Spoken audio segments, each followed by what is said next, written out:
The BJP came up with the idea of a special session. We appreciated that idea. With a lot of fanfare and pomp, we moved from the old building to the new building. The Prime Minister, in a very dramatic gesture, carried the Constitution of India from the old building to the new building. And he said that he is passing a very important law. And we agree with him. Women's reservation is a central step in the empowerment of the women of India, and it is a critical step. But when we read the fine print, we found something very interesting. Two little subtexts were there. Number one, this will be done after delimitation. Number two, this will be done after census. What it means is this bill will be implemented a decade from now. It is not going to be implemented today, and every woman in India should understand this.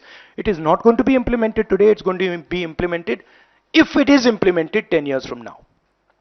So this is a diversionary tactic. It's a way of making everyone's attention move away. The question is, what are they moving away from? And the answer is the caste census. And I'd like to explain why.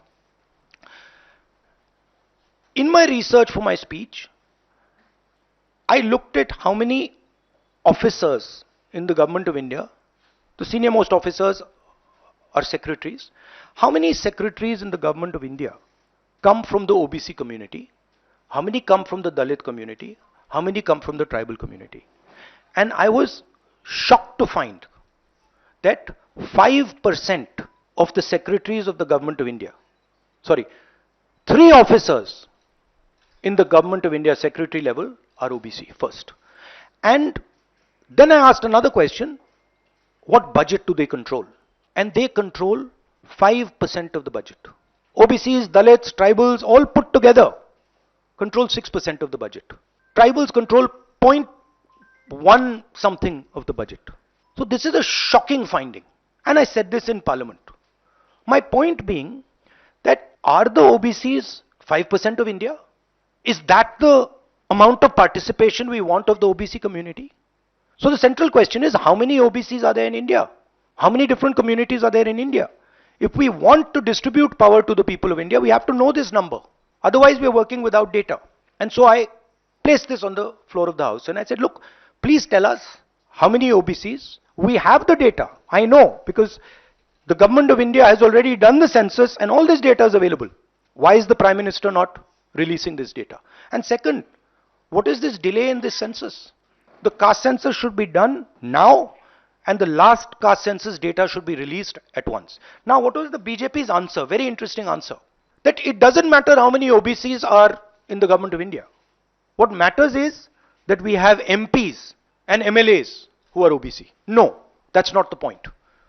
Because you can ask any MP or any MLA how much they participate in lawmaking, how much they participate in how the money in India is spent, they will tell you there's no participation. So it is almost as if they keep placing these OBC MPs into the Vidhan Sabha from one side and taking away the real power of the OBCs from the other side. And as the Prime Minister keeps saying, he's an OBC leader, I want him to explain why only 3 OBCs are there in the government of India. And why the OBC community, which is the backbone of this country, is responsible for only 5% of the budget. They have not been able to answer this question. In fact, when I said it, I saw in their face the panic. Because this is the truth, this is what they're trying to distract India from. The fact that the large mass of Indian people do not have any power.